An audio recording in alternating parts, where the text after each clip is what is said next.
A trigger warning, a double dissolution has been triggered. The Prime Minister, Malcolm Turnbull, has confirmed he'll use the defeat of the Australian Building and Construction Commission Bill as a trigger for a double dissolution election. It's the final countdown. Yes, it is on.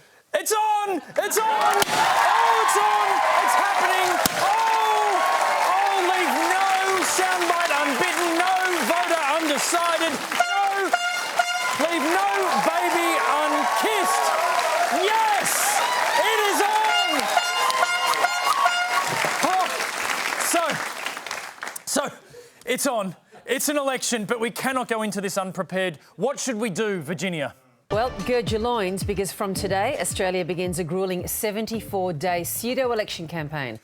Right, gird my loins. Yes, excellent. I knew my loin girding class would come in handy. There we go, girding now. Yep, that is. Yes, yes.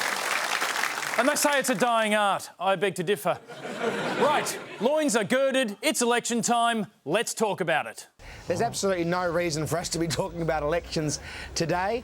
But you can't say there's no point in talking about election today when everybody is talking about an election today. Well, I'm not talking about it. You're talking about it to me, Larry. And well, I'm talking about it to you because That was Christopher Pyne talking about it. But the politicians weren't the only ones less than keen on talking about it. Do you run the risk, though, if July 2nd is the election day, that we're just going to, all of us, the average Australian is going to get thoroughly sick of watching you all? Koshy teetering on the epiphany that if someone's on television every day, you get thoroughly sick of watching them. So the election is 73 days away. That gives us just enough time to properly prepare with a new segment we like to call... The Weekly's Festival of Compulsory Free Choice 2016.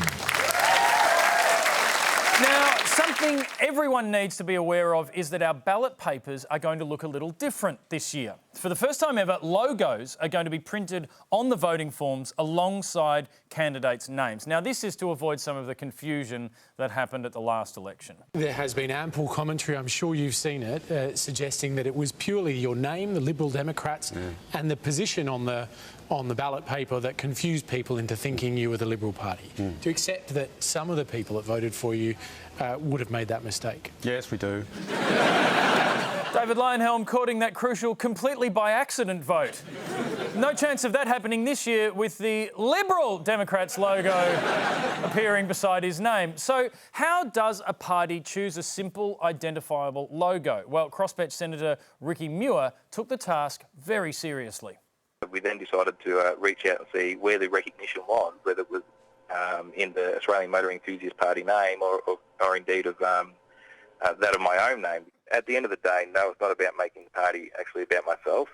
Ricky Muir there, a man of the people, not making it about himself, which is why he chose a striking logo of his own head.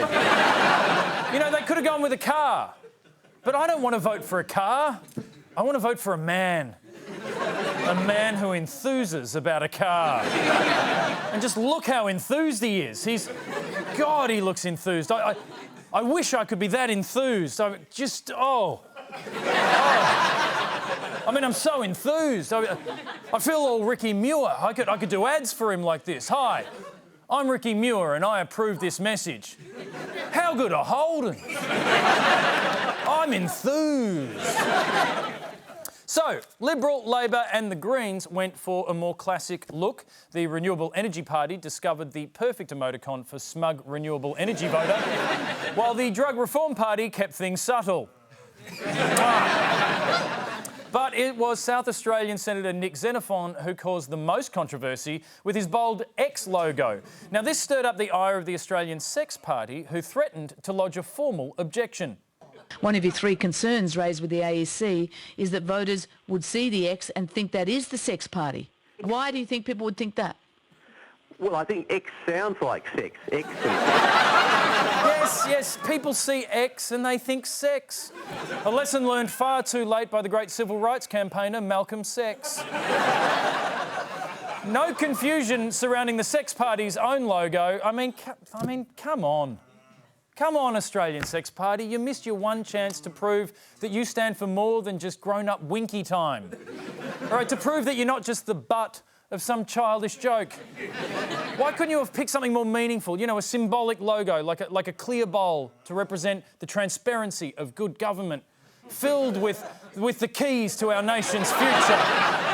Or perhaps celebrate Australia's agricultural heritage with a silhouette of a prized butternut pumpkin. Or maybe simply go with something that says to the Australian people, hey, whoever you are, you're okay with us.